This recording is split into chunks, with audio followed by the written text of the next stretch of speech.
The Hail Varsity Radio Saturday morning show. Strap yourselves in. Here are your hosts, Chris Schmidt. Y'all don't even know he was a virgin until he's 28, and now, roll tide. And Mark Kraynak. Time has come for someone to put his foot down. And that foot is me. Welcome to it. Weekend editions here. It's Hail Varsity. We're powered by Cornhead Lager. Chris Schmidt, Elijah Herbel will check in momentarily with Mark Kraynak. He'll join us and hear from Brandon Vogel from Counter Reed. Gary Sharp, the Iron Horse, going to be with us in about 45 minutes or so.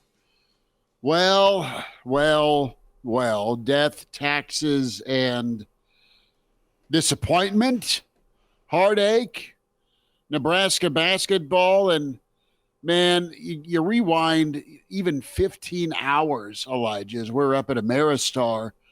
Do you know how much juice and hope and buzz and excitement there was for last night for Nebraska basketball, the chance to get that elusive first win? And man, it came crashing down. It was a thud. And there's a lot to unpack with last night. And I think there's two camps. One camp is just anger and bitter disappointment. I mean, you had droves of Nebraska fans drop everything and find a way to Memphis. Drive, fly, hitchhike, I don't know. And it was a familiar tournament performance. Now, you look at Fred and his crew, they did everything they could to prepare. And A&M, brother, is they last night what they did against Nebraska was what they were supposed to be all season. Okay, and this is true. Just a lot of text messages with folks down in SEC country going into this thing about A&M, and their warning was, watch out. Watch out, because if A&M puts it together, they are as good as anybody in the country. Obiski, the kid that scored 16 or 17 straight to end the first half. Obasaki. Thank you.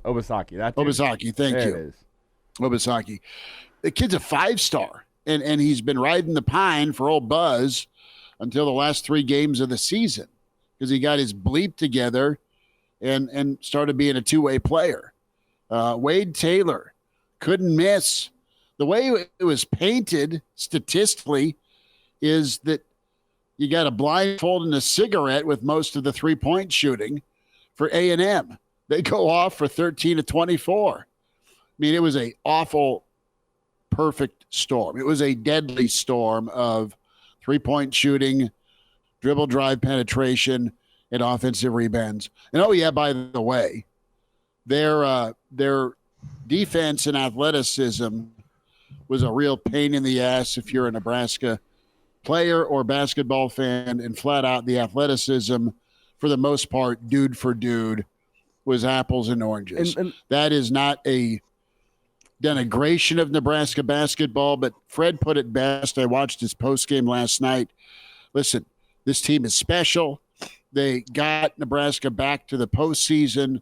Now, the job of the guys who stick around and the guys they go get is to figure out what it's like to win in the postseason. And he looked at A&M and said, look, they went through it last year. They got bounced in the first round. This A&M team's the team that takes them forward. They could be great or terrible against Houston. Houston looked incredible last night against the 16 seed. But that last night with A&M is what they were supposed to be all season long. That was peak A&M. And what you saw from Nebraska was a team that started pressing, a team that was just very, very as fun and as much energy as they brought to you this year as a Nebraska fan. They were just limited, and it was a bad matchup, right? We welcome in Mark Kraynak as well. But Elijah, go for it. I'd like to join this conversation because one of the things that we talked about with Nebraska this season, and we didn't really hit all this much this week. I brought it up a couple times, but you didn't feel like you were in a bad spot here until you were. guard play, especially point guard play. How many times last night did Texas A&M just beat a guard off the dribble? They just picked their favorite guard matchup. They'd switch off ball to get their favorite matchup with Wade Taylor or Obasaki. They just found their favorite guard, whoever they wanted to attack. A lot of times it was Casey getting picked on, but you saw a couple different guys, including Gary, including Lawrence, including Bryce Williams. Like, all these guys got attacked at times last night, and Texas A&M just went to work on the dribble drive, and they said, hey, if you don't bring help, we're going to lay it home. If you do bring help, we're going to clean up the offensive glass. And if you try to back up to be ready for us on the dribble drive, we're just going to splash it right in your head. It was as simple as that for Texas A&M. We didn't talk about the guard play. We were so preoccupied with Texas A&M's offensive rebounding that we disregarded that Texas A&M had a trump card with Wade Taylor that Nebraska couldn't match up with because Nebraska did not have a point guard all season long. And we thought about it on the offensive side. Last night it hurt Nebraska on the defensive side. And is that because we don't know ball? Probably a little bit. We're not high-level basketball thinkers. Buzz Williams clearly speak for yourself. Hey, but he saw it last night. He took advantage of it, and you saw the result. Nebraska was never in that game because they just got killed with the guards. And by the guards killing Nebraska offensively, Rink Mass became almost unplayable on that defensive end because he was out-athleted in the post. And if he came with help defense, it was an easy cleanup on the offensive glass. If he didn't come with help, then it was an easy dribble drive to lay it home for two. There was just Nebraska needed a blindfold and a cigarette defensively. It was Texas A&M doing what they wanted. Well, and Kraynak, I want to get your take on this, but you're right about the point guard play. You saw it rear its ugly head about 3 or 4 times this year in Nebraska losses from a lockdown defender standpoint. I mean, we were racing home from Ameristar last night on the interstate. Elijah and I are listening to Kent and Jake on the Husker broadcast, and just the descriptions and the tone of, well, shit, right? What can you do? And, you know, you got to stop. And old Muehlheisen's right. But, you know, short of bringing a 25-year-old Eric Strickland out of the stands to be that lockdown defender, you don't have any answer if you're Nebraska. But, I mean, it was just brutal. And the A&M folks flipped on the Terrence Shannon Jr. film during week of prep and said, "Oh, I like this. I like this." If I'm Texas A&M, and there's really some ticked off Nebraska fans, but there had to be a part of you, and I hate to go curse or Chicago Cubs mentality here if you're a basketball fan for Nebraska, but there had to be a little part of you, Kraynak, that said, well, this could be a tough night. As much as you were hoping and hyping, there had to be a little bit of reality. As a Nebraska basketball fan, this could go terribly wrong. Well, and Jake Muehlheisen, he was on y'all's show earlier this week, and I remember something specifically that he said where he was, he talked about how Nebraska could win, but then he said, he talked about how they're not a good 3-point shooting team. And that's great. That's great news for Nebraska. He's like, but I say that, and watch, they'll have their best 3-point shooting night of the entire season, and knock down 60 to 70%. And that's exactly what happened, right? I mean, those dudes were lights out, unbeatable when they're playing like last night. Period. And it's not like they're just a subpar 3-point shooting team. I mean, they were among the nation's worst. They ranked somewhere around like 320, 330 or something. I mean, just not a threat at all beyond 3 at all. Like you didn't have to prepare for that. You didn't have to worry about that. If you do the scouting report, like that would not be high on your list of things that you have to be concerned about. And then those dudes just light it up from down there on top of what Elijah was just talking about. They were pound for pound athletically just better across the board. I don't think this means that Nebraska's entire operation needs to change so drastically, but you do need to inject some athleticism. And there's you need a couple more that. Dudes. You need a couple more dudes. And listen, Nebraska did have a point guard, right? Aaron Eulis. He's still on the team right now. And for folks that maybe just didn't follow the story as much, but transfer from Iowa. He was a point guard for Iowa for 2 years. Got embroiled in that and that gambling scandal that happened. The joke is he transferred away from Iowa and really bet on himself. You're not supposed to do that. So he was, while that investigation's going on, he can't play. But Fred had accounted for that, at least in the portal in the offseason. Could not have seen that coming.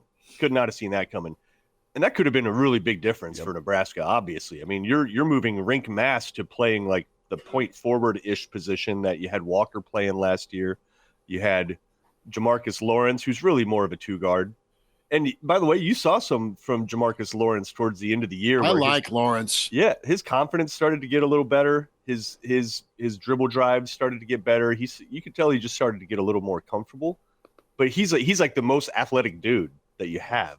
You need like 2 or 3 more of him at different positions.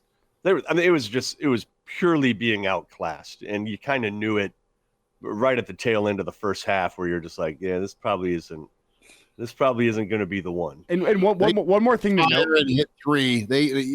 There was a little hope as well that maybe Nebraska can catch fire and just start raining threes and get back into this thing. But it was just a flat out ass kicking since the 16-minute mark, Elijah, in the first quarter. And there was that hope in the back of your mind. Maybe they regress back to the mean of their 3-point shooting. But that's another thing that I think we undervalued slightly coming into this matchup, was how hot Texas A&M was in the SEC tournament offensively. They figured things out, as you kind of talked about. They inserted Obasaki into the lineup at the end of the year. I think he started the final 5 games of the year plus this game against Nebraska, and their offensive output went up greatly because you now had 2 guys, Wade Taylor and Obasaki, that could beat their man off the dribble and cause issues that way, guys that you had to help with.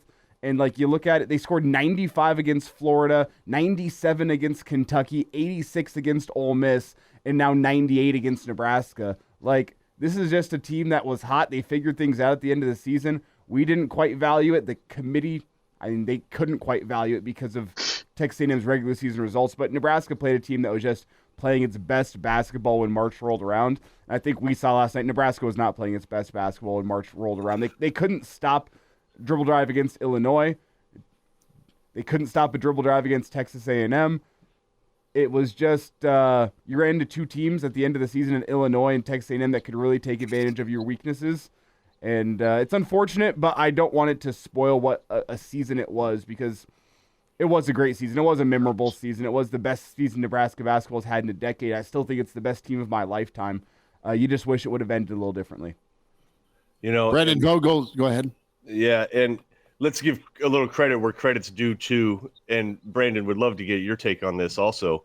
But you'll face teams and you'll see teams that have a unique characteristic, like, oh, they're good at threes, or wow, they really steal the ball, or they don't turn it over. I don't know if I've ever remember covering a team who was a team, not a player, who was so adept at offensive rebounding. And you heard about that in the lead up, because I didn't watch. I mean, how many of us watched a bunch of A&M games this year, right? Like, I don't know. I didn't watch them a bunch.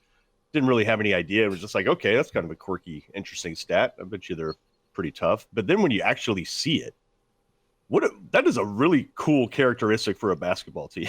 That is like, I'm just sitting there thinking like, does that make Trev and his staff think about, hey, do we really emphasize that? That is a really cool thing to build your program around. Brandon, I'm curious, being a basketball guy yourself, what did you make of that? What did you make of that trait, hearing about it and then seeing it, and then just kind of considering what it could do for your program if you really focus on it? Yeah, I talked a little bit with Schmidt and Elijah on Thursday about that, and then included it in the preview on Friday at Counter Read. A&M's offensive rebound rate coming in was the highest since 2014-15, I think. West Virginia was 41.3 and that year, and A&M was at 41.2 going into it. And it's usually a pretty good sign. If you can extend possessions that way, you're usually a pretty good team. In the case of A&M, when you looked at their record and you looked at their shooting percentage over the course of the season, it kind of became like their only – it's why they were here. They're obviously extremely physical, athletically talented, didn't shoot great, but hey, if you get 2 out of every 5 misses back and another shot at it, it's kind of a way forward. And, these teams like A&M in the NCAA tournament, physical, low possession, always scare me no matter who they're playing. And they definitely scared me going into this Texas A&M matchup. Like I didn't love it for Nebraska. That said, not loving the matchup doesn't explain what happened. I mean, a team that shot 28% from 3 all year doubled that. It shot 56% last night. And to some degree, it's like, what are you going to do? Shot quality does its live regression stats. I tweeted about this. They had this game at halftime just based on the quality of the shots and the people shooting them. 49-44 Nebraska, I think. And wow. I'll tell you, I follow those shot quality numbers pretty closely all season long. The scenario where you have a team that's down, much less double digits down, but should be leading. Usually, I've watched it happen a lot of times. You get that, regression for both teams, positive for Nebraska and negative for A&M. And that didn't happen last night, of course. The Huskers were plus 10.5 at halftime.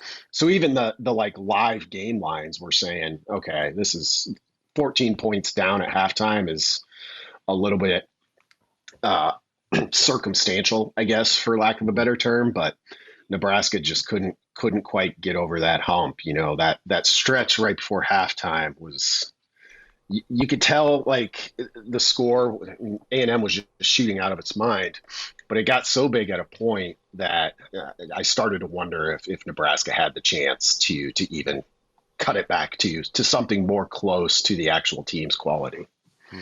It's Brendan Vogel with us from Counter Read, counterread.com. Excellent write-up and look-see into the Nebraska and A&M matchup. And a lot of folks in the stream are saying, time to talk some spring ball. How about Husker baseball? And yes, the Husker women survived. We caught the end of that last night. Was out with my wife and some friends, and that got a little funky. But hey, Vogues, how do you remember this team? Is it going to be the PBA magic and the joy? How do you think Nebraska fans will remember this squad? Is it those moments? Is it 17-1 at home? Is it a team that got them back, or is it that thud last night? And I think we all agree that A&M, man, when they put it together, they're damn good. There's a reason they were picked number 1 in the SEC preseason. Yeah. I mean, the PBA moments and the home record, I think, are both good things to hang your hat on with this team in terms of remembering things. I'll remember them for kind of the best thing I think you want one of your teams to be. So if there's a range, and there is for every team, of like, here's how good they could be, here's how bad they could be if things really go south, and usually you fall somewhere, in the middle third there. This team, I think, was as close to being as good as it could be, with the players that they had, with the recent history that they'd had. So that's how I'm going to remember this year's Nebraska basketball team. And you can look at the record, and there's a lot of things that help support that. But in terms of coaching, as disappointing as yet another tournament loss is, you get a couple days away from it. And I think if you honestly sit down and say, hey, did they maximize what they had?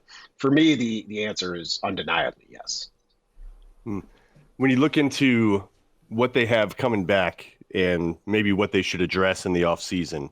So you lose Casey, you lose Wilcher. Am I forgetting anybody there? You might lose Wilcher. You lose an Alec. You lose Alec and Casey for sure. Wilcher has the option to come back. There's a couple different guys with the option to come back. Wilcher has the option to come back. Rink has the option to leave, but he didn't get honored on senior day, so you can read in between the lines there. And especially with how the season ended, maybe he comes back. There's some guys with some decisions to make. The ones we know for sure are Casey and Josiah. And those were two really key contributors last night in a really tough night. So you're losing some muscle, and you're obviously losing some generational three-point shooting. It would be nice to replace those two things. But what else do you think? What is what does Fred need to address? Say he has, and there's probably going to be some other attrition. So you have like 3 slots, right? Let's just say that. What are you trying to fill those 3 slots with? What characteristics, what types of players does Nebraska need to go after? Frankie? Yeah. I mean, part of this is dependent on how they feel about their young bigs, I think. Guys that we haven't seen a ton from yet, but that's the big one. Either it's coming from you off the bench or off of redshirt seasons, or you got to go get some in the transfer portal. I mean, I think they just need more physicality inside, another big for lack of a better term. Then you're going to need some scoring to help replace Casey. I mean, nobody's going to shoot like him, but maybe you don't need, the pure 3-point shooter. Maybe something closer that can score. I mean, Casey showed he could score at all 3 levels, even though we think of him as a shooter. But so I'd say there you need physicality up inside. You need some more scoring to help with what Casey leaves with. And then to one of Elijah's earlier points, it's tough, particularly this time of year, to beat kind of a classic point guard. So I think that would be in the works too.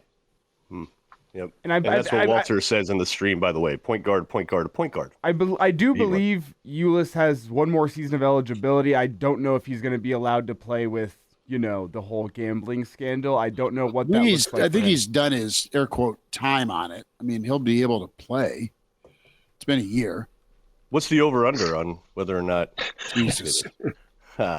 Kidding. How many assists, turnovers? I mean, is that what you're doing?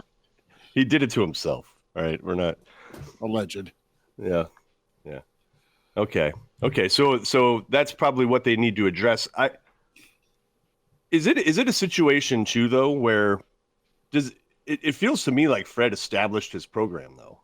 I would not expect Nebraska to take a big step back next year. I think it's reasonable to expect that you're kind of that 20-win-ish team is kind of the bar. And do you think that's reasonable to expect as Trev or as Fred enters year 6?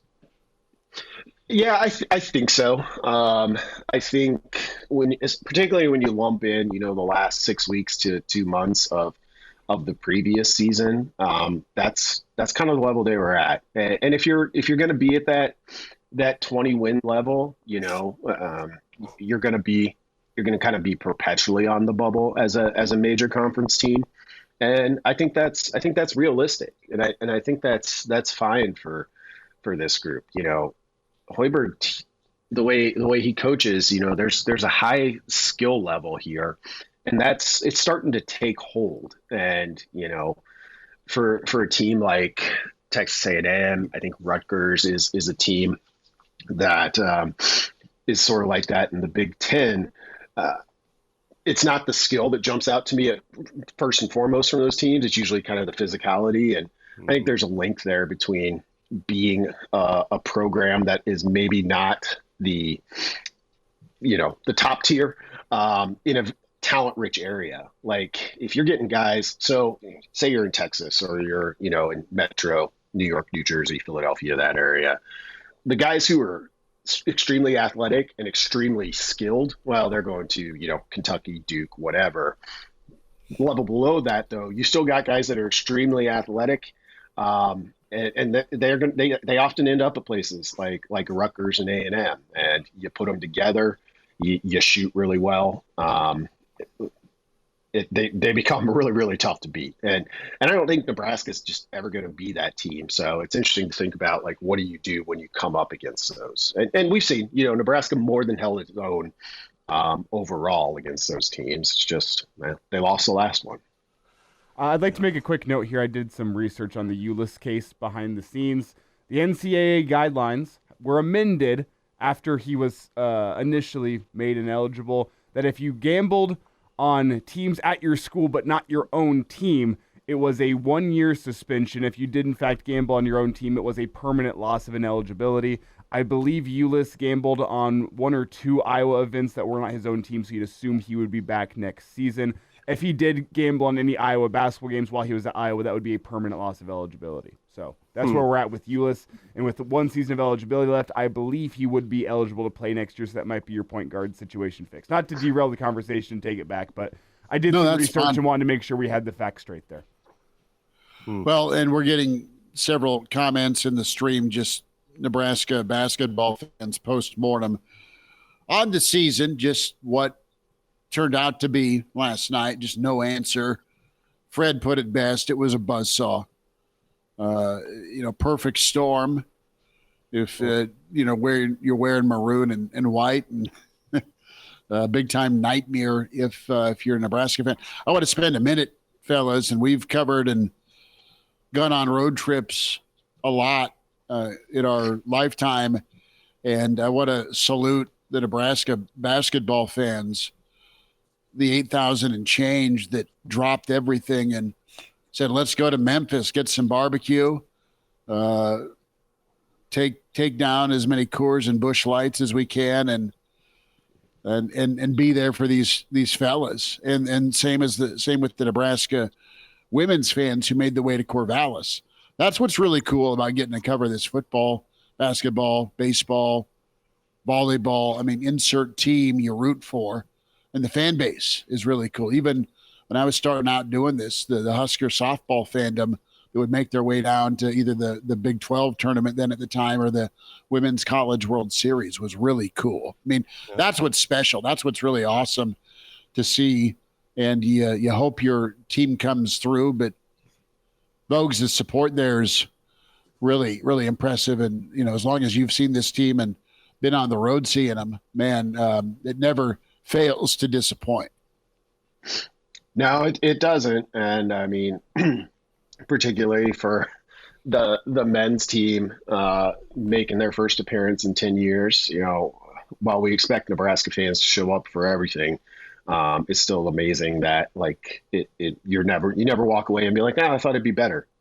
It's always as good or better than you thought it would be. But I mean, I think that's, Hoiberg has the extension now too. That's the piece. There's a piece of that to what happened last night as well. When you only go once every 10 years, and Hoiberg noted this, there were 2 guys that had played in the NCAA tournament before this. It's tough. And, it definitely towards the end of the first half there, I said it in our subscriber chat, Nebraska is on tilt at the moment. They just couldn't get it stopped. And I understand, it's really, really hard when a team is just making everything. And you're not even defending that poorly in terms of the outside shots, at least. And they're still going in. So it's very easy or I should say, it's very hard to kind of just stay the course in those situations. I think it's harder in this scenario when you haven't been in there.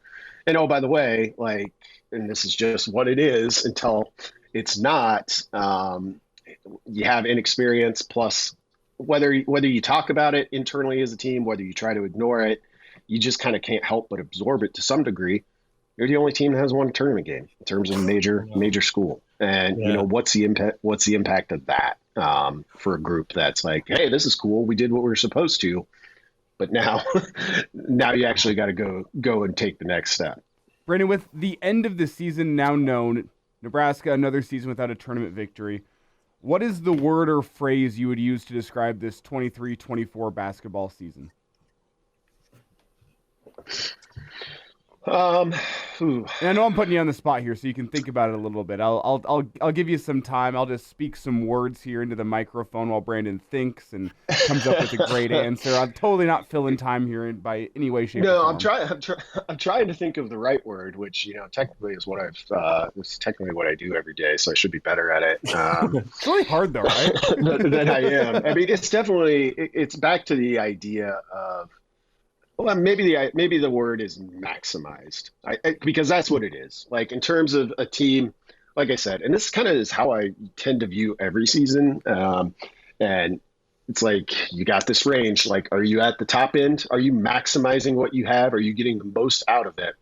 And I think Nebraska absolutely did. So maximized. And honestly, as they were talking towards the end of the game there, speaking of filling time, as that game never got really any closer or never felt dangerous for A&M in the second half, mentioning Nebraska finished 12th was picked to finish 12th in the Big Ten.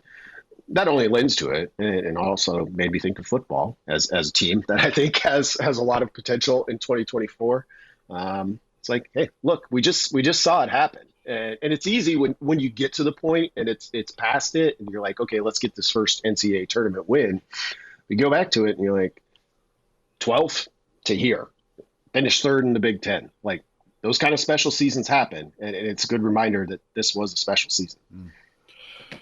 Brendan Vogel with us from Counter-Read, counterread.com. Folks, couple of minutes here. We'll get you off to your Saturday and full day of basketball. That should be awesome. Want to get your take on spring football as that gets rolling and underway, and you'll have a lot to write about and tweet about, and we appreciate you doing the show hits as many as you do. But excitement level here, let's talk about maximizing the spring, and really think it's cool. Did you ever get into trouble, Vogues, when you made your way to the Capitol lawn to play tug of war? No, we escaped unscathed, thankfully. Elijah may have been in trouble from time to time. Here's what I'm saying. Whenever the football team competes in feats of strength in the Capitol lawn, it's okay. If I do it after a night on O Street, now I'm in trouble. Now I'm going to jail. What's up with that? Great question. It's who you know. That's very much true. Excitement level's high. The first objective of any spring football is avoid injuries. Nothing you can do about that, but that kind of tends to be a big piece of the tenor, I think, of how these things go. But you've got the quarterback scenario, which is even in normal circumstances is closely watched, but here I think it's completely merited. And you've got an experienced roster in terms of bringing guys back who played a ton of snaps, but then I think you've got a wide breadth of players who we may not know all that well yet, or may not talk about all that much, that are going to pop up here and become like emerge as potential factors, at least through the spring. So I think it's about as good a setup for spring football as you can have when you got, we know we got the good piece over here, and you feel good about what's behind it. It's a young team. So I expect there to be a lot of competition talk throughout. And, oh, by the way, kind of in addition to quarterback, probably some reworking on offense. So no shortage of intrigue in terms of potential storylines. Troy Dannon, the new athletic director, which, God, just think about a week ago, fellas, like not even on our radar. And here we are a week later, and the dude's already been to Memphis, been to Lincoln, addressed the football team, like got hired. It's just crazy how quickly that thing has moved.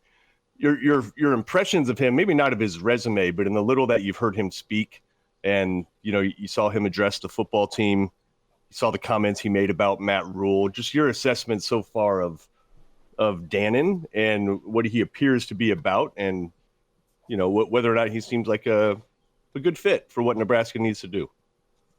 Yeah, I think in terms of what we've seen from him, the fit piece is kind of what jumps out. He seems kind of like classically Midwestern, what you would expect from a guy who grew up in Iowa, went to Northern Iowa, and then led that program for a good stretch. But since then, went and spent a good stretch too in New Orleans, which is not like Iowa.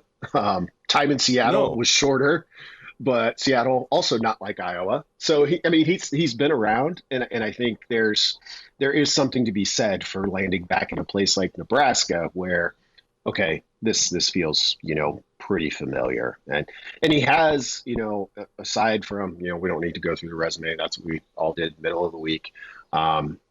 He has about the biggest leg up I think you can have as an incoming AD in the football coaches in any danger right now. And what a relief that is for any AD who gets to experience that scenario. Walter is weighing in. Nebraska had 54 total punt return yards for the entire season last year. They might want to work on that. Walter, we love you. Just south of Philly. So, yeah, who are some candidates to be the next Bobby Newcomb, Joe Walker, or DPE?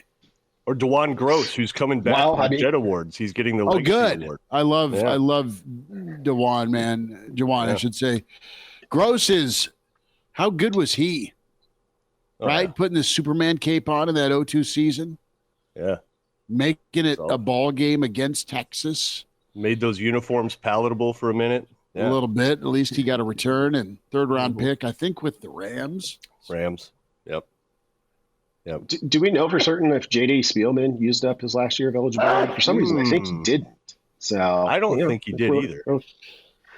Realistically, Nebraska has plenty of options, I think, though that always seems to be the case. But I think in particular, when you look at how many, they may come in as receivers and move to DBs, vice versa, whatever. Nebraska's just brought in so many like speedsters and athletes. You would think there's options there if you want to go kind of more specialist route.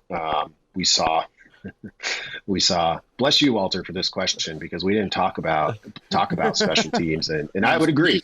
Sneezing my ass off. That's the other issue. Yeah. Yes, we noticed. Everyone noticed. You look at a guy like Tommy Hill; he's obviously been in that role. So you got plenty of options, but it's a big piece of it. I mean, we've had this before where, Nebraska gets special teams coach or all these things. And you hear the talk, particularly around this time of year, of like, yep, we got to make special teams a strength. No, that wasn't the case last year. So we'll see. They held serve at least. It felt like, it wasn't a strength, but the punt return thing is just mind boggling to me. I just what does need to change? Is it a mentality thing? Is it a coach just saying, just fair catch it thing, and that's what limits everything? It's an emphasis, right? Just baffles me. It's an emphasis, and I believe fully in the other coaches when they say, like, look, we want to be aggressive in kickoff and punt return. And I should say that, yes, Mark, to your point, they did hold serve. It's kind of particularly the return games, I think, that stand out. Yeah. Kickoff, it's like largely circumstantial. Are people going to give you kicks that are even returnable? And I don't know, off the top of my head, 70% of kickoffs probably aren't. Yeah. So there's that. Punting, you have the opportunity to be a little bit more aggressive there, but I think a factor in this as well is just you're in a good punting league. Not to play stereotypes, but you are. So there's that piece of it too. You probably get fewer returnable punts in the Big Ten than you would in the average conference, I'm guessing. Mm-hmm. Yeah. So Washington, USC, UCLA, they got to be ready. That's all I want to see from them in their spring games. It's just punts. You got to get yourself ready for that Big Ten football. You think you're ready for the Big Ten physicality, but that's not what gets you. It's the punting. You got to be ready to punt in this league. Be good at punting, down at inside the 10, get a 3 and out, flip the field. Easier said than done. More from Walter, minus 17 in turnovers. Walter's, God, he's right on, and that's a issue. And Vogue's a thought here on the quarterback race. I know a lot's been made at Dylan throwing during pro day, and if you're Nebraska, you have a new quarterbacks coach, and you have work to do on offense where you have options, not only develop an older guy like Harburg, but see what your young pups get. And, there'll be lots of, well, what's going on if Dylan doesn't emerge after spring as the guy, but it still has to play out. And Brandon, as you evaluate that quarterback battle, do you look into the fact that the two quarterbacks that were throwing on pro day were your two freshmen? Is that something that is in your mind's eye here as you look at the Harburg may have had a class. Maybe he had a class. Well, and that's just, I loved that explanation. Well, these guys didn't have class at that point. I mean, it's such a cover. I love it.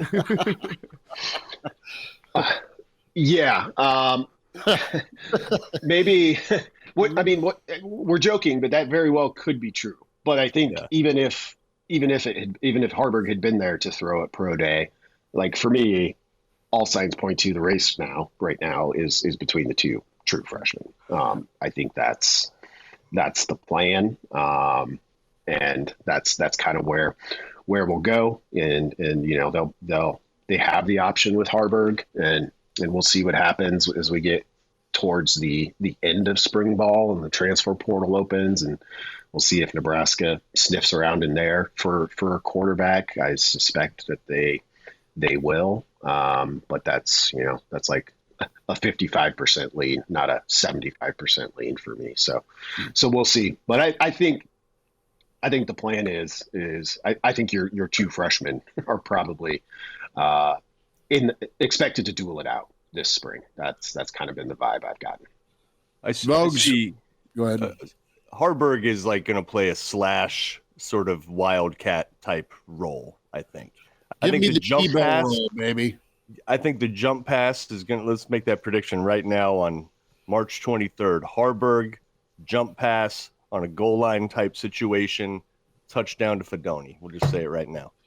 We have 23 against Texas A&M in the first round of the college football playoff. Oh, good work.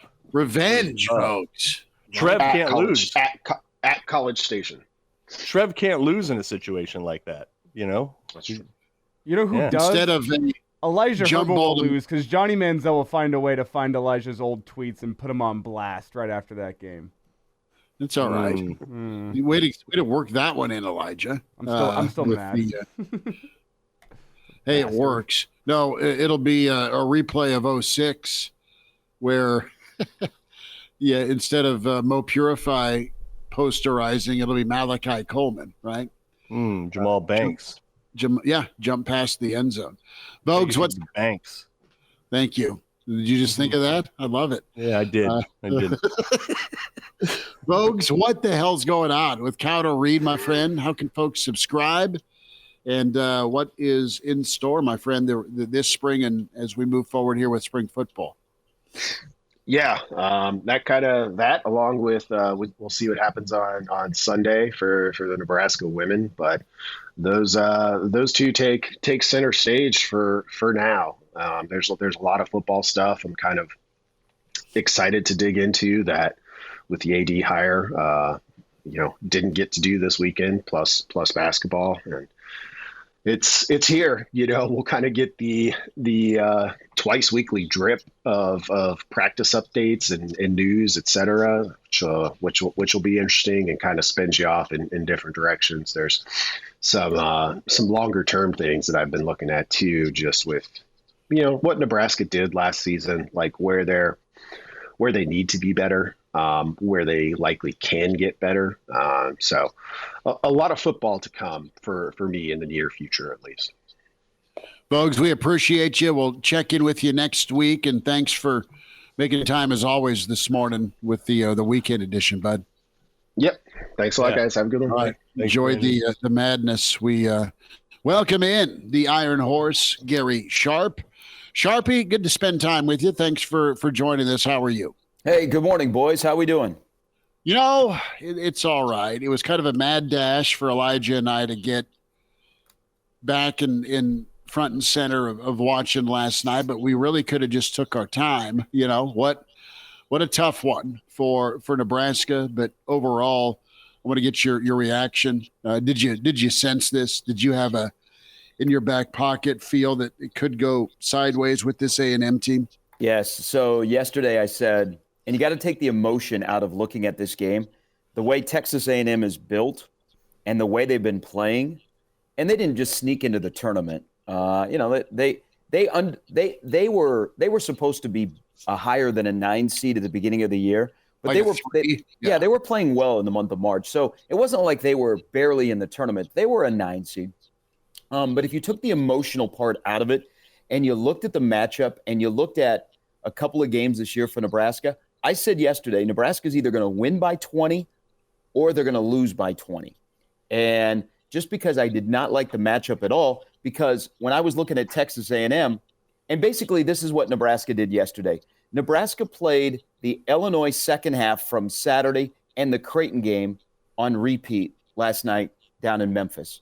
And some things that Nebraska's been able to overcome this year with better shooting, better defense. They've been able to beat teams that are kind of built like that. But there's a lot of times this year that teams that are, kind of twitchy, that are not necessarily long, but are aggressive and are physical.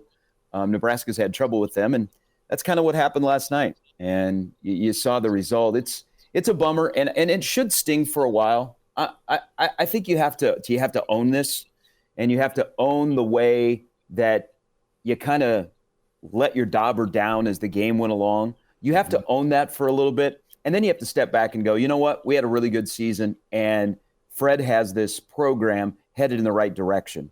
But you got to chew on this one, what happened last night, for a little bit before you say, man, it was a good season. And now what do we do? Are we preparing ourselves to beat the Illinois in the Big Ten, the Texas A&M type teams, or are we have the recipe for what we like, and let's just continue to do that? And in a make or miss sport, some nights you make it, sometimes you miss it. Gary, we talked about it a little bit with Brandon, and you traveling and covering the UNO basketball team get to see a lot of different styles of coaching, a lot of different styles of play. Been around the game a long time. A team that builds its identity essentially around offensive rebounding in particular. It feels like the equivalent of almost run the ball, where it's just like, it ain't pretty, but damn, is it effective? Have you seen many teams like that? And just what was your takeaway of watching a team like that do its work, even though you know it's coming, you got to block those dudes out and get them off the glass. You just can't, because they emphasize it so much. Just curious about your take on that style and just how entertaining it is. Well, kind of Buzz Williams, if you look at his career, he has kind of been that way, where they're going to be a lunch pail team and they're going to clean the glass. And that's the kind of player he recruits. Now, the thing about Texas A&M is they've actually, last weekend in Nashville, they started to shoot it pretty well. Yeah. They were starting to make some threes against Florida and against Kentucky, and they were starting to hit them. And I was like, that was also factored into, boy, this might get ugly. They're not just a team that misses a bunch of shots and rebounds them. And, and last night they got hitting shots, but that's who Buzz Williams is. And I tell you, if you're not used to that and you're not built for that, boy, that can cause you a lot of problems. I will tell you one thing, guys. I know it was fun at the beginning of the game, and Tominaga was on a heater, and guys were trading shots. I hated the pace of that game last night at the beginning. I thought that really hurt Nebraska, because Nebraska got sped up, and Nebraska, at some point here, we went from this very moderate pace where Nebraska in the half court were really, really effective to all of a sudden Nebraska wanted to be a team that ran up and down the floor. And last night, once Texas A&M matched that, I thought Nebraska, instead of saying, let's control the game, they said, let's play that type of game.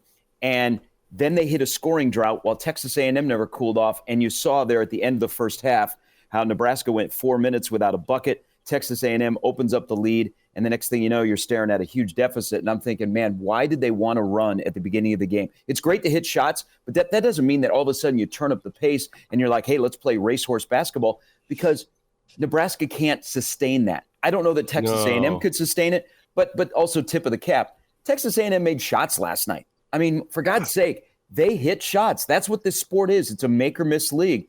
And they made a lot of shots, but on that part of it, Nebraska didn't do a very good job of guarding off the catch or getting in guys' shorts or hurting guys when they got to the rim, because Texas A&M basically could get anything they wanted from 3 or from 2, and especially in the shadow of the rim.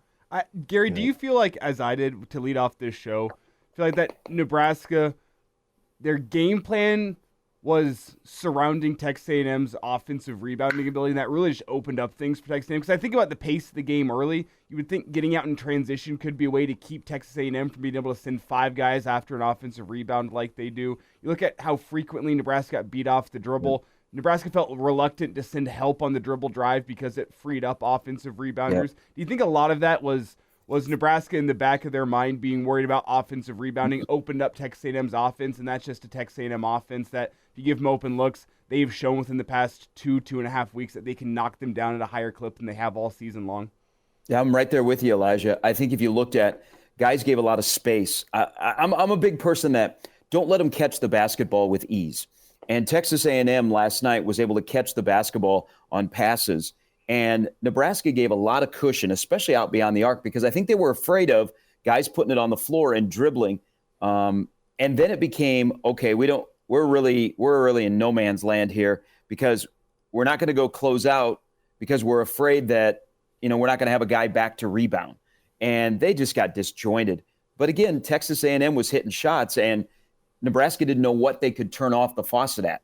Could they turn off the faucet on the offensive rebounding? Could they turn off the faucet on the three-point shot? And I think, as you alluded to, and that's a great point, Elijah, they got caught in no man's land on what to do defensively, and they're not built in a way athletically that they have long guys that can overcome some of those things, that they can cheat, that they can hedge on stuff, and it just snowballed. Sharpie, what do you do next if you're Fred? Yes, you're going to let this bitter pill exist for a while, and then you're going to go back to work. And there are some good things you've done. Yep. You've gotten to the tournament. Now you know what it's like. Now you also know what you need. So let's talk shopping list for Nebraska. While you presumably have some really good pieces back that will take this with them from a motivational standpoint, what do you need to add to this roster so you're more complete? Yeah, to deal with an A&M team that, brother, they could have been a 3 seed this year if they didn't jack around. Yeah, and we're all curious because, man, Houston looked like Houston yesterday. That's going to be a fun round of 32 between Houston and Texas A&M. Oh, I am 100% ready for Texas A&M's regression to the mean to happen in that game. They're not going to hit a shot to save their life against Houston. They'll be over 9 from 3 on Monday. That's a Nebraska thing. Like the guy that throws for 350 on a Saturday against Nebraska turns around the following week and throws for 114 with 4 picks. Yeah, that's Missouri. That's the Nebraska athletics. So, like I said, I think you have to own this one. If I'm Fred, I'm disappointed in one major aspect of yesterday, and that is when Texas A&M got their run going and they really cranked it up. I thought guys got down. Yes. I thought guys lost confidence, and it really got in their head, and they were all over the map. And I would be very disappointed in that. And so, again, you have to own it for a little bit. And then you have to step back and you have to celebrate the season. The program has made strides, and they are in a good spot. And all you have to do is be in Memphis or look in the crowd or be at PBA this year and know that this is a thirsty fan base that wants it so much. And anybody would say, and here's where the Johnny-come-latelys are yesterday, is they pop in and they're like, Nebraska basketball sucks. Well, you know what? I'm guessing that 99.6% of the people would get on the ride again, even if they knew what the end cause was. This was a fun season.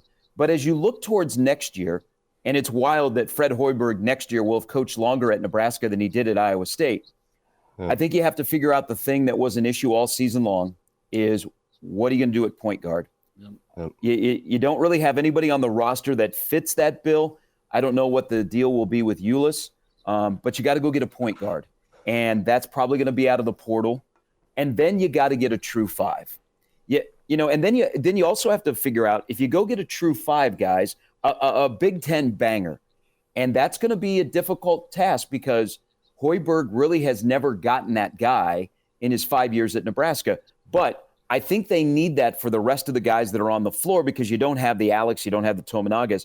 But then if you're going to get a 5, I think one of the bigger things in the offseason will be what is Rink Mass' role? Rink Mass needs to be on the floor, but what is his exact role? He's a 4, isn't he? And can you play to his skill set, not trying to make him a 5, which he just simply is not.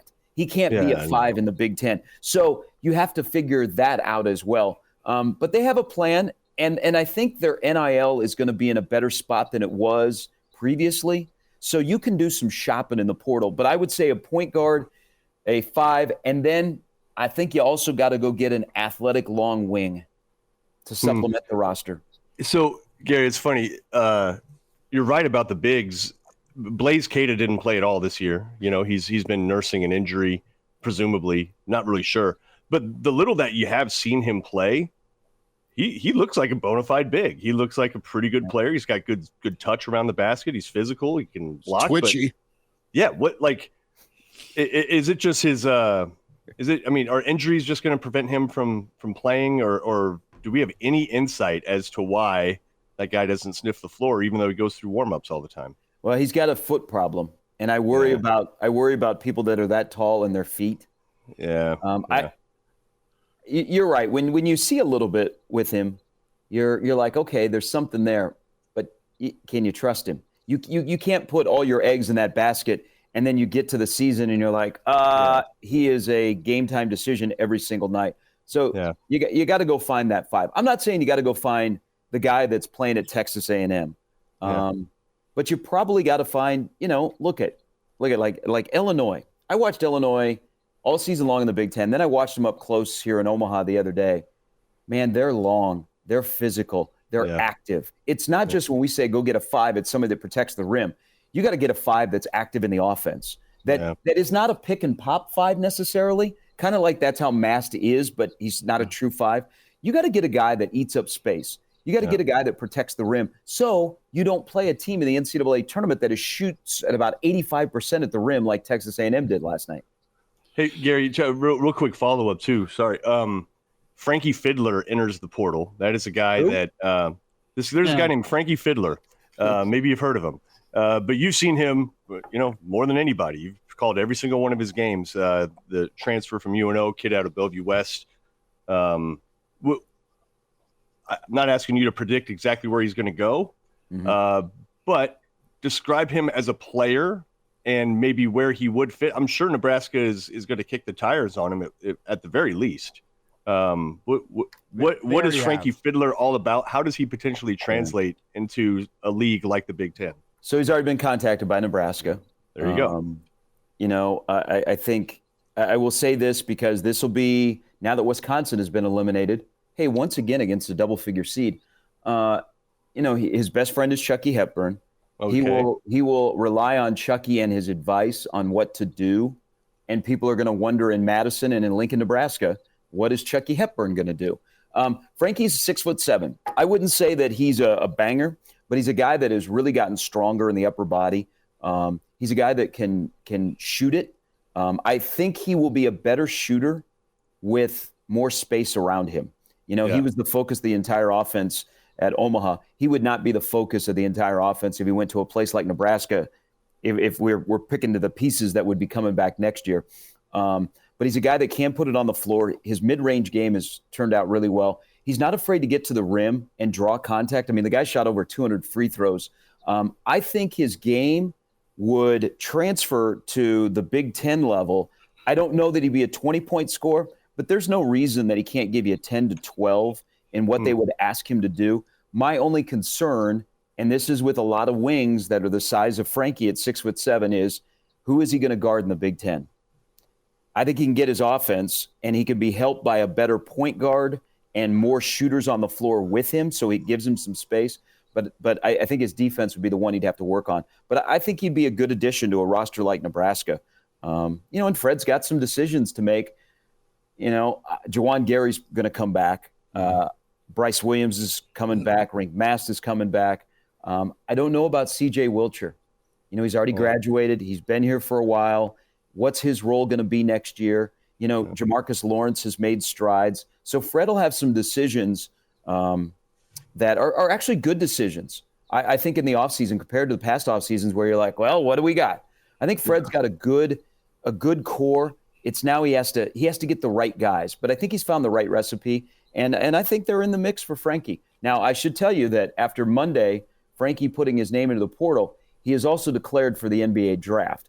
So he wants to hear what NBA scouts think of him. Now, he's not in any mock 2-round draft. So what is the price going to be?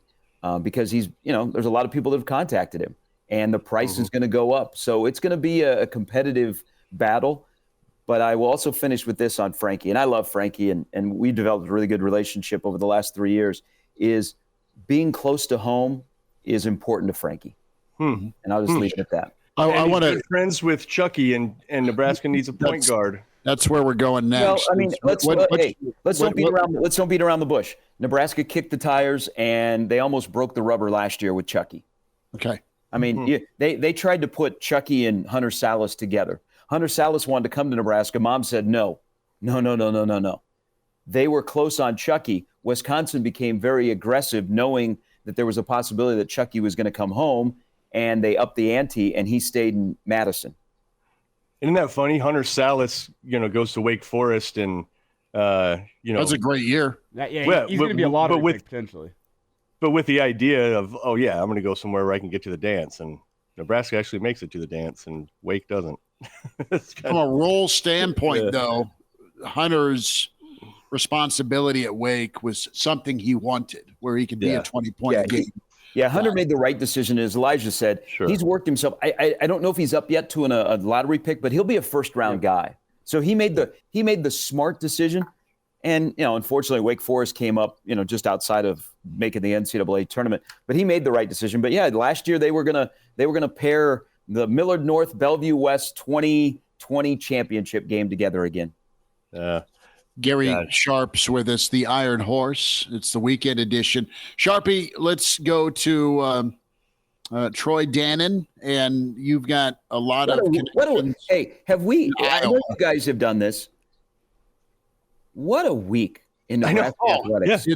It's a week that's felt several months long. You know what I mean? And it's just been one thing after another, and then you got the tournament looming with all that excitement and joy and juice, and it's not even a back burner, but from Wednesday to Wednesday, news drop, reaction, bang the phones. I mean, it's been pretty glorious for our line of work.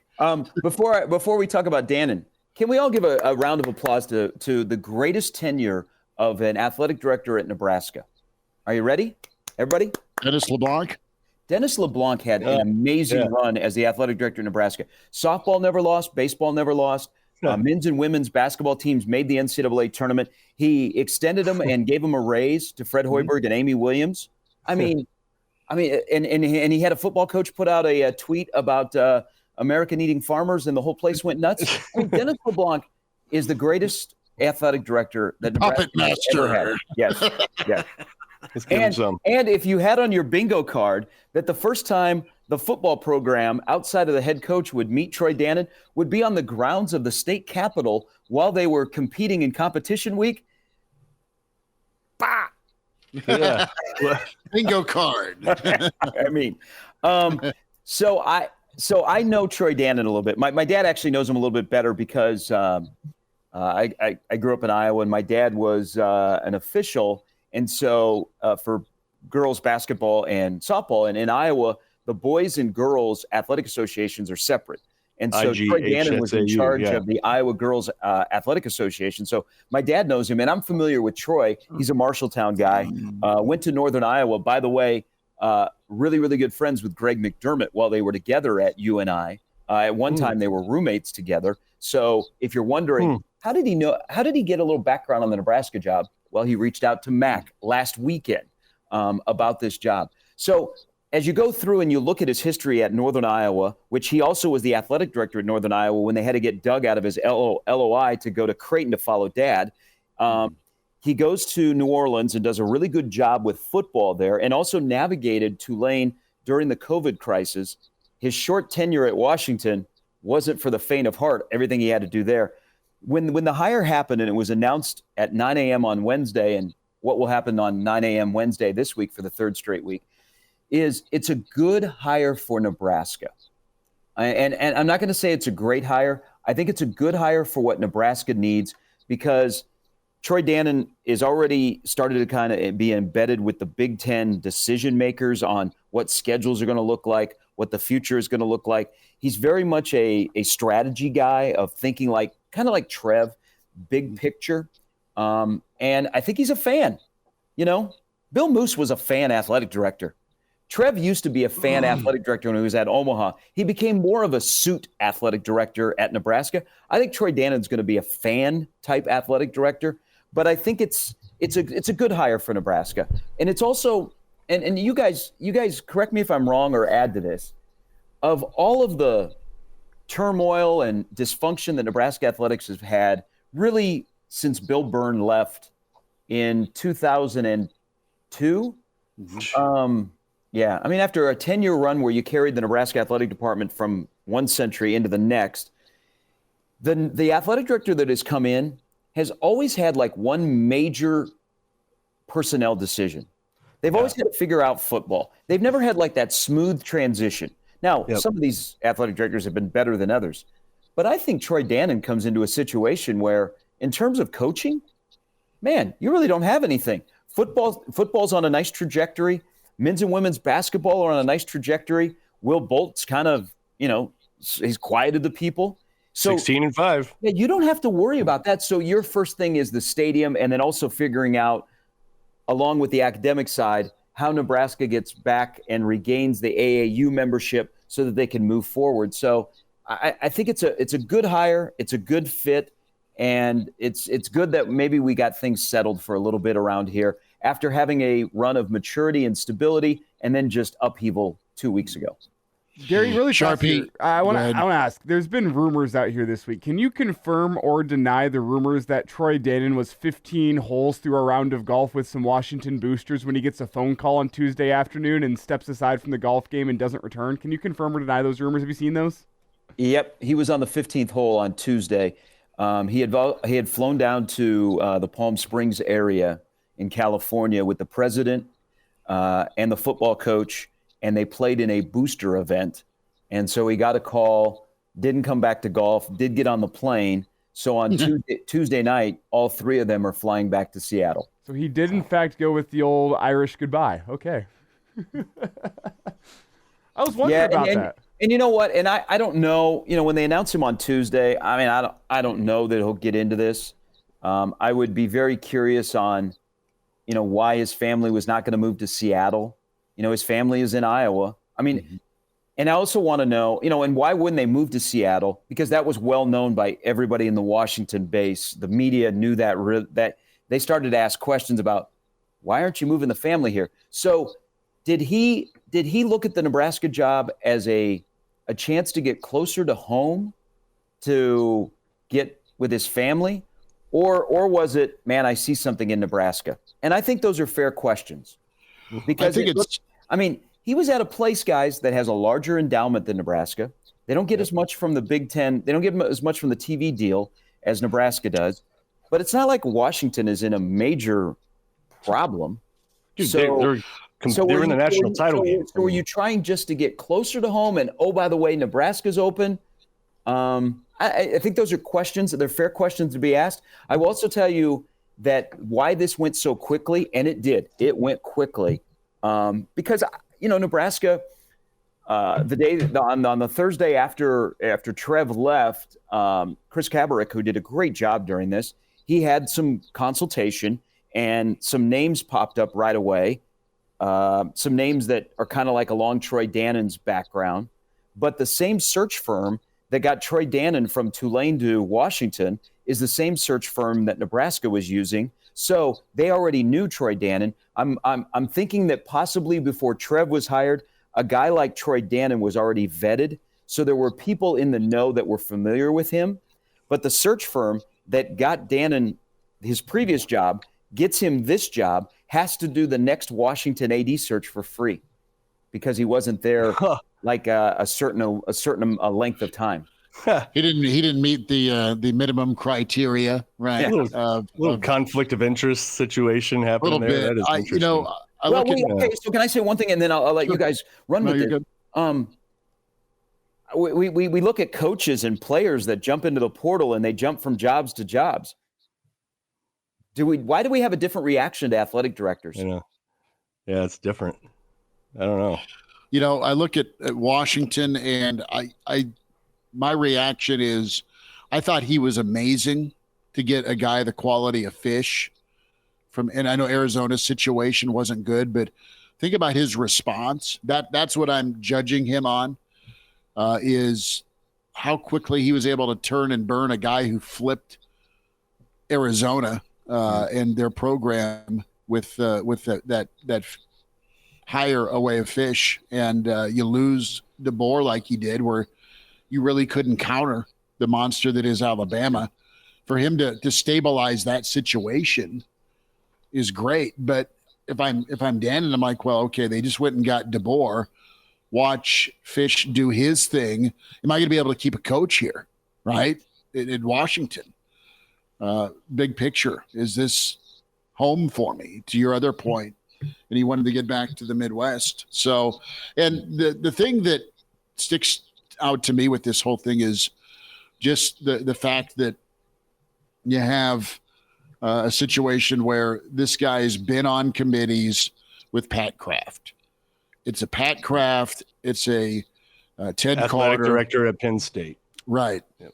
It's a Pat Kraft. It's a Ted Carter AAC recommendation where, hey, Matt, this is who you go get, or maybe Rule even already knew it. And I like the fact that Rule and Fred both know him pretty well or know of him pretty well. So heavy weight with what your football and your basketball coach wanted in their next boss. Did this little 2-week run, and this is what, the 5th athletic director since Nebraska joined the Big Ten, 4th since 2013, which is, I mean, you would kind of like an athletic director to be here longer than 4 years. Yeah. Did it also show us that we spend too much oxygen on athletic directors at Nebraska? Yeah, we spend too much oxygen on all of it, but I probably know we do, and especially that's, that. Hey, that's why we're on the air Beats Monday through working. Friday, and we get to spend time together on Saturday. This is the most pot kettle black discussion ever. Right? No, but think about this, and this is kind of on us as media and fans. Is do we care way too much about the athletic director? Maybe we care about the athletic director in Nebraska because football hasn't been doing well. But let's be honest. When football and men's basketball were humming in the 90s, Bill Byrne was the athletic director, and we didn't like worry ourselves about the AD. Maybe when we stop thinking about the AD all the time at Nebraska, that means Nebraska athletics is in a great spot. You get a good one, and they're just doing their thing in the shadows. Yeah. And it's humming. And if you get a bad one, it derails what's supposed to be a smooth ride of winning and printing money. Yeah. And that's I been think, the issue. And, I mean, and Dannon will be front and center here, and he should be as people get to know him. But, he's got to make a decision on the stadium project, which I imagine will be scaled down. Yep. Scaled down probably drastically. But then he's got to go introduce himself and raise some money. I think it sounds odd to say, but Trev had trouble with the non-familiar names in Omaha that have a lot of money. Like the next tier of boosters, Trev really had a hard time in Omaha. And I think that's important for the next step for Nebraska athletics is in this, a town of 1 million people, is to get that next layer and that layer below of people that want to be involved. I do know this, that the NIL for Nebraska will be better with Trev gone. So Trev in 1890 butted heads because Trev wanted to bring the NIL in-house. Mm-hmm. And you basically have you have a family that is bankrolling the collective for Nebraska athletics. And now instead of butting heads, hopefully we'll get more crossover and interaction so that can be in a really, really good place to benefit not only football, men's basketball, but other sports as well. But I think if you're the new AD and you walk in, those are just some of the things initially, because you don't really have to worry about anything on the field. I mean, everybody's in a good spot. There's actually some momentum. That's the one thing about Trev is there was momentum, and there still is. There's momentum with your programs, and it's not just your women's sports. It looks like the men's sports actually are the arrow is trending up. Sharpie, the thing that I also like about Dannon is you want to talk about an unfamiliar land. You go from northern Iowa to Tulane down in New Orleans. And one thing that I think you can feel good about if you're a Nebraska fan, you mentioned go raise some money, right? Go shake some hands, go create some more fishing holes for dollars. He was able to do that in Tulane, not only with his hire, but he also with the stadium project at Tulane. So he's had to go do that in a unfamiliar spot, because what you're going to run into here is the coexistence necessary. You're going to need endowments, grants, research dollars, UNMC leading to be back in the AAU for Nebraska. That's vital for the Big Ten. Yeah. But you're also going to need to raise money and find other collectives or additional revenue streams, because things are going to shift into at a $15 to $20 million a year pot of money you're going to need for athletes. I mean, that's another expense category you got to deal with. You brought up a name, and part of the wildness of Wednesday of you get an athletic director at 9, you get a president at 10, is I think also for the first time in a couple of different presidents, Dr. Gold won't be an athletic guy. He won't be heavily involved in athletics. So the Hank Bounds, the Ted Carters, who athletics were kind of their background, I don't think you'll see the Nebraska president have, his hands in athletics. So we'll see what kind of an impact that has. Not because I think Ted Carter was great for Nebraska athletics. Yeah. I just think you have a shifting of the person that now is in the academic power chair. That isn't really their wheelhouse. They're more concerned. Stay in his lane. Yeah, they'll support it, but it's not like they're going to be right there with you. That when they drive into campus, they don't stop at North Stadium first. Gary, I want to get a big picture thought here before we get you out. I know we're kind of running up against it on a Saturday morning. I don't know when we end. I don't know when we end. I don't know when we end. Pretty much the 15-minute warning right there. I've just got to be up at CHI for tip-off at 5:10 tonight. Wait a minute, you're coming up here? I am. The Jim Walden Bowl today, Sharpie. I can't wait. We talked to Walden earlier this week. Watching or covering? No, I'm watching, man. I'm coming with Uncle Nate Rutt. All right. All right, I'll see you there. Are you okay? Good. This will be I will see everyone, all of our great Hail Varsity Radio listeners. My media seat is right behind the national broadcast. Oh, yeah. So I was on TV a lot on Thursday.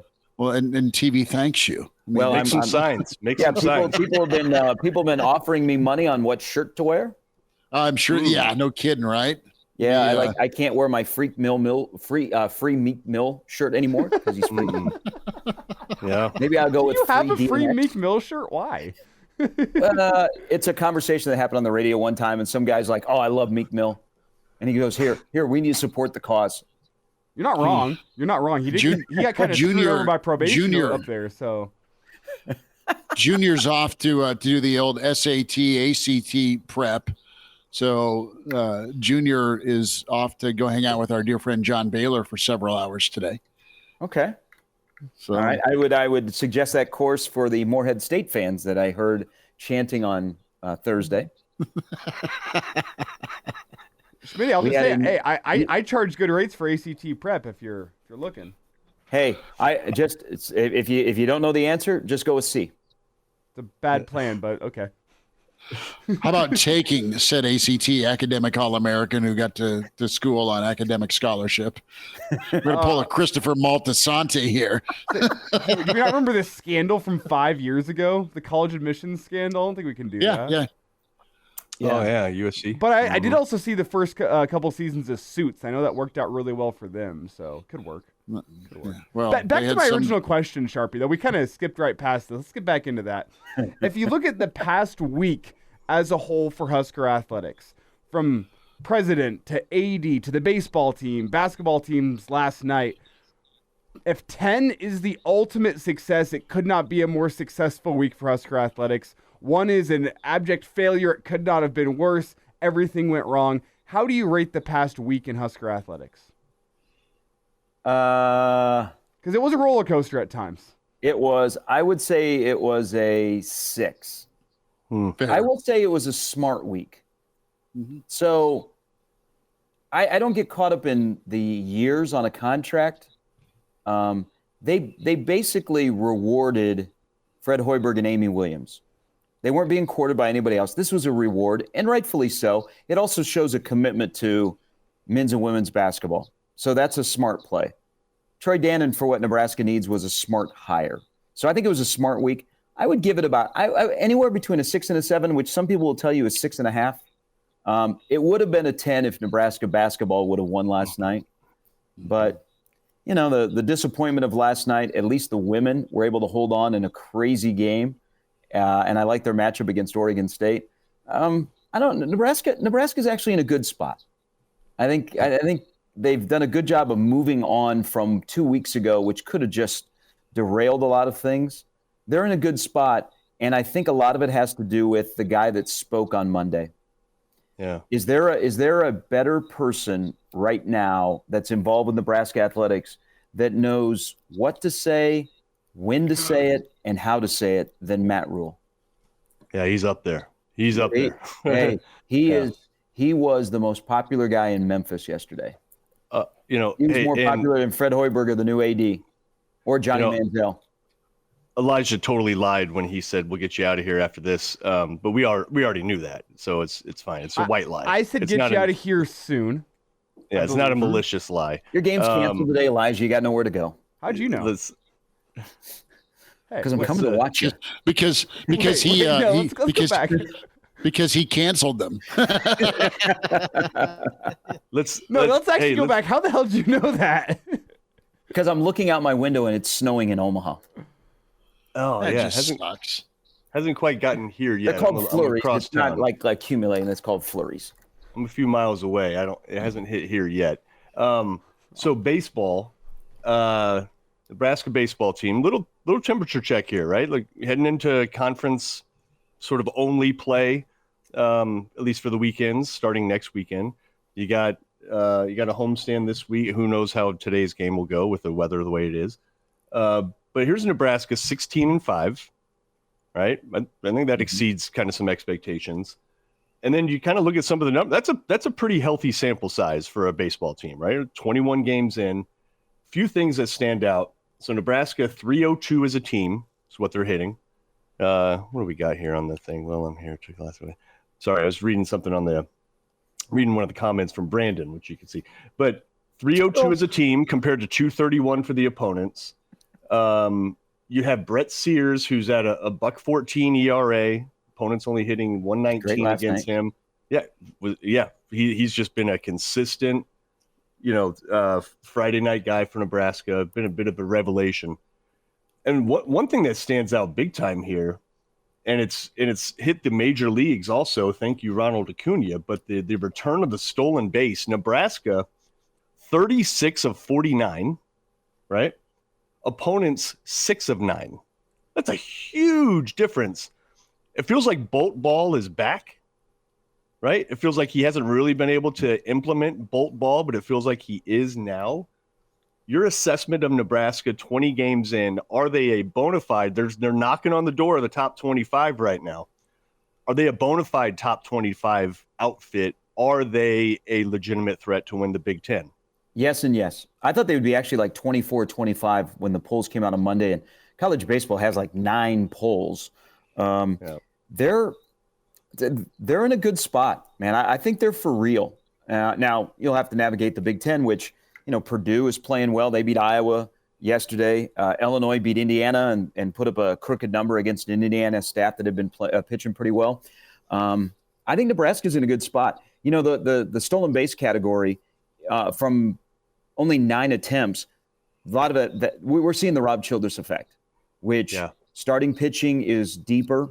Even midweek guys are throwing strikes. Guys are doing a better job of keeping guys not getting huge jumps off first base.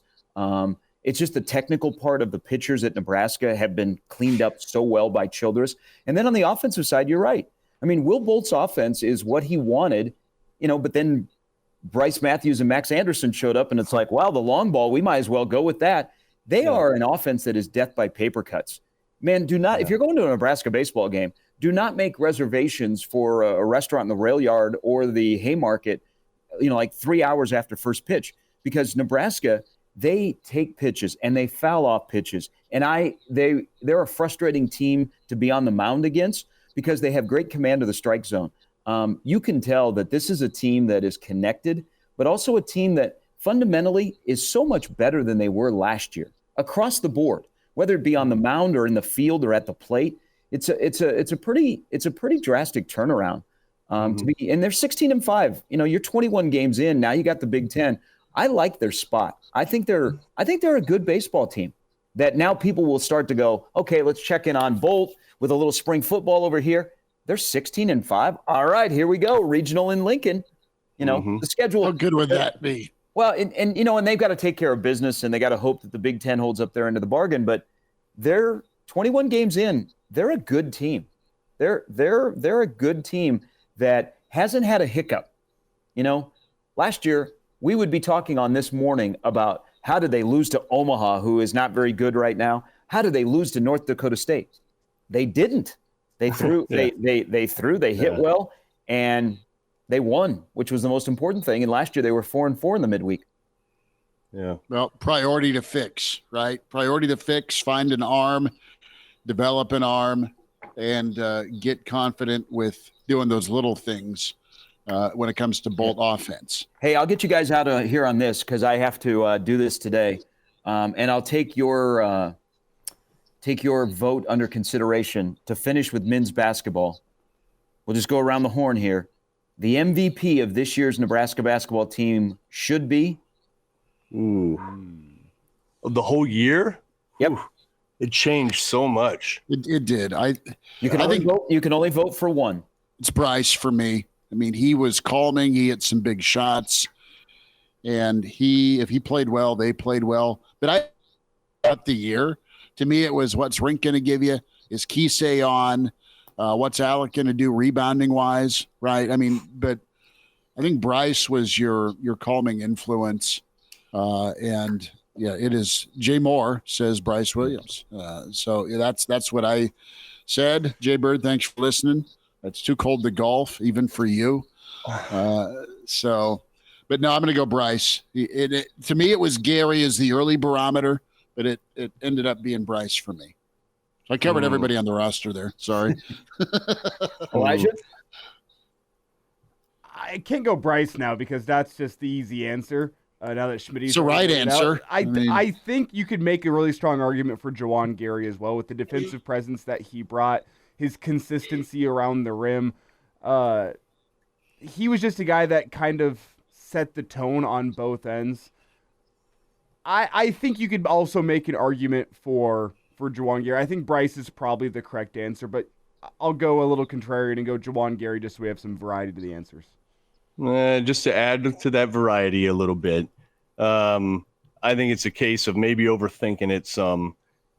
K-State won U games.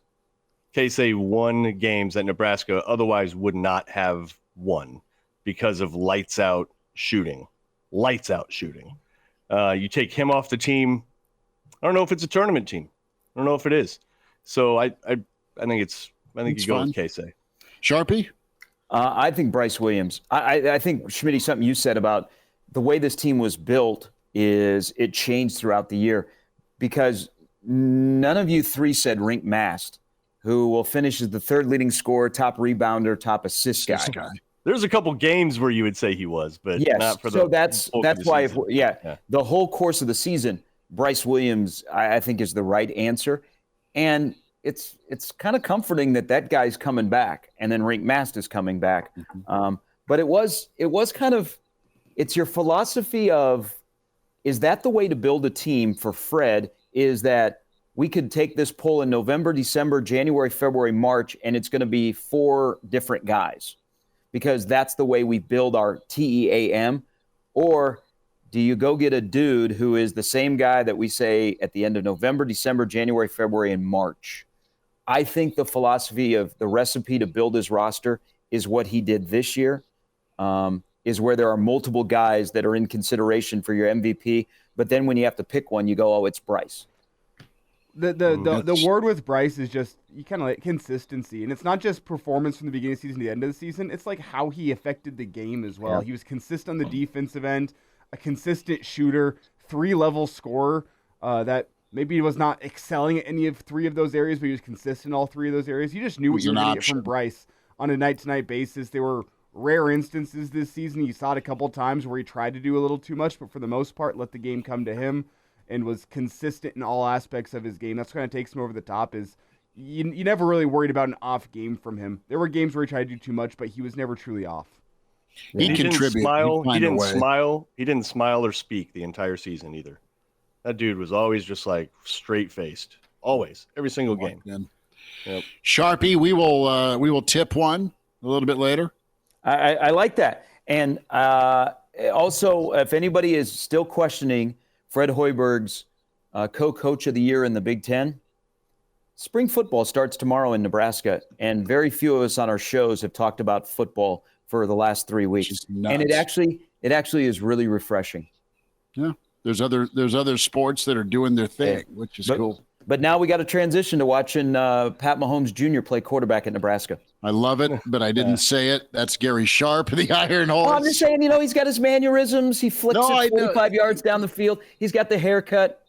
No, it's fine. And if there's a tribute to Mahomes, good at Nebraska. You want to resemble your favorite quarterback, play like him. And I think Nebraska would love that. Let me throw this out there. We talked a lot about how Steph Curry changed the game of basketball with all the three-point shooting. Yeah. We're starting to enter the era where we can talk about how Patrick Mahomes is changing the game of football, because we're now reaching guys that grew up, like getting in their high school days when they're hitting puberty and developing as athletes.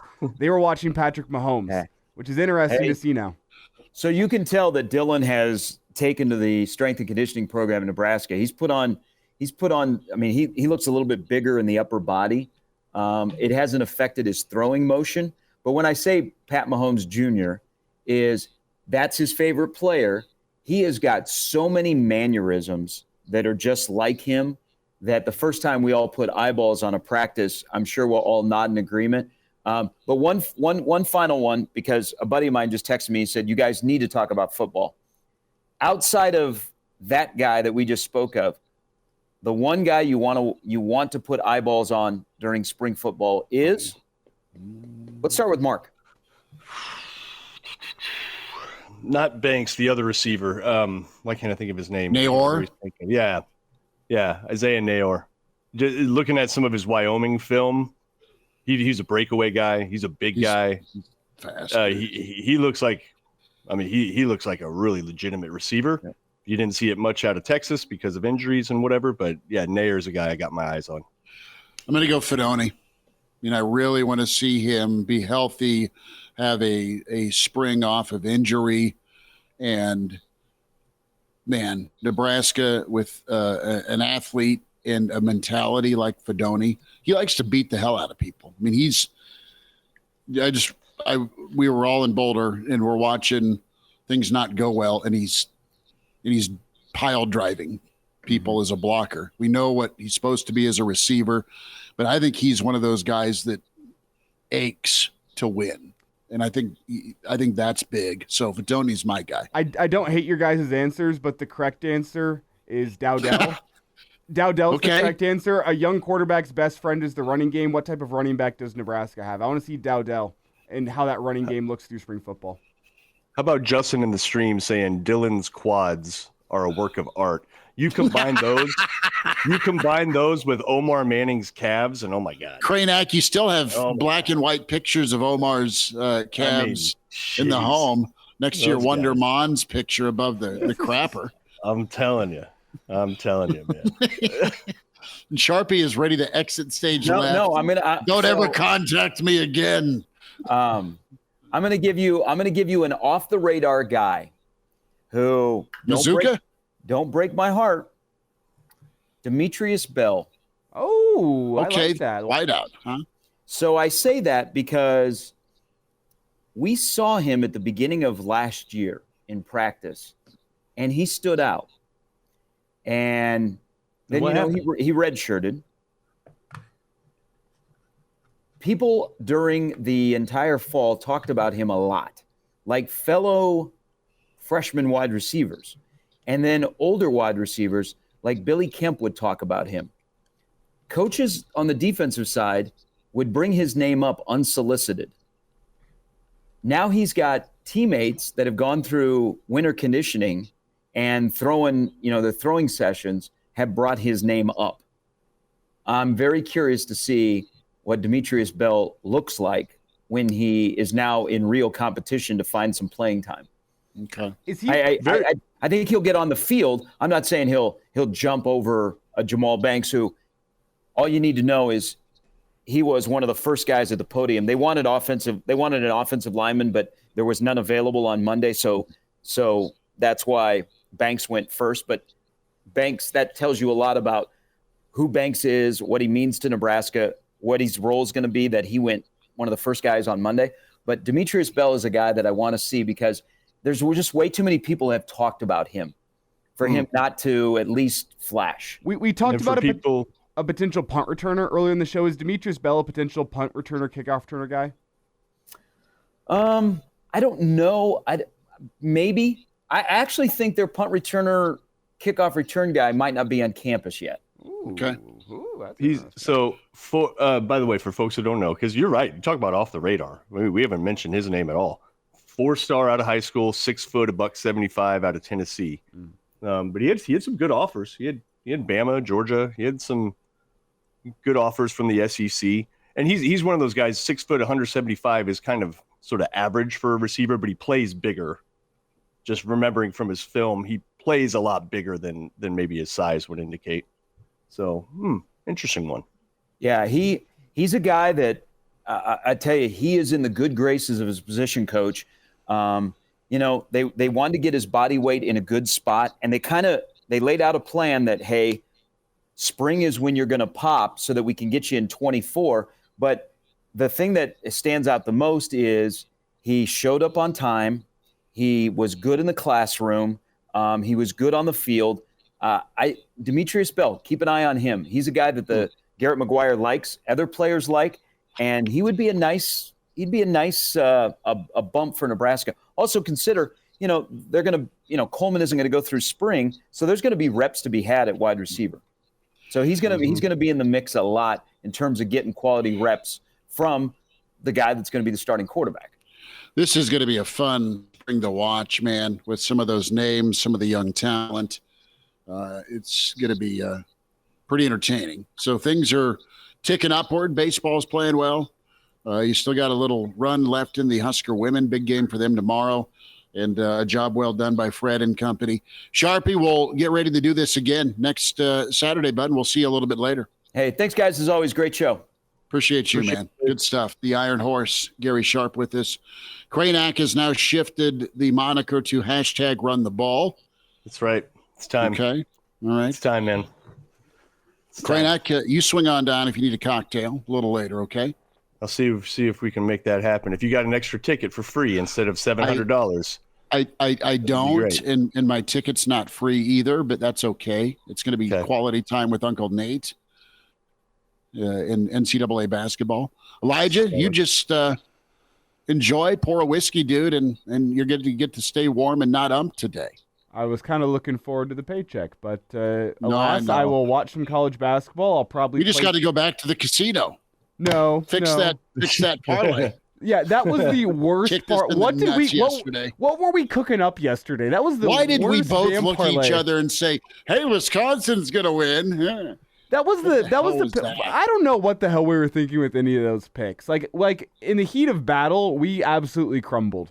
I think we Something is wrong with my brain, and I need to consult my degenerate son when it comes to gambling picks because he's winning. Well, let's be clear. Our backup picks that we decided now on, we liked St. Mary's to cover, and we were completely off there. And the last one we had was today Iowa State to cover 7.5 against Washington State. I can't wait for that game. I'm considering going back and betting Washington State just because of how bad our picks were yesterday. But you know it's going to swing the other way now. Well, we should have just stuck with Iowa State. Yeah. Well, Jim Walden Bowl. I don't know. I can't wait. We're going to have to text Coach here in a little bit and let him know that both his squads are in Omaha.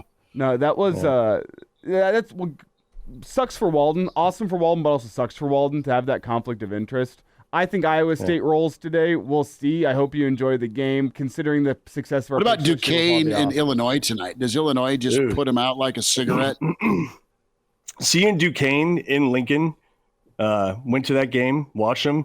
Their guard play is legit. Guard play is legit, but they won't have an answer for Shannon.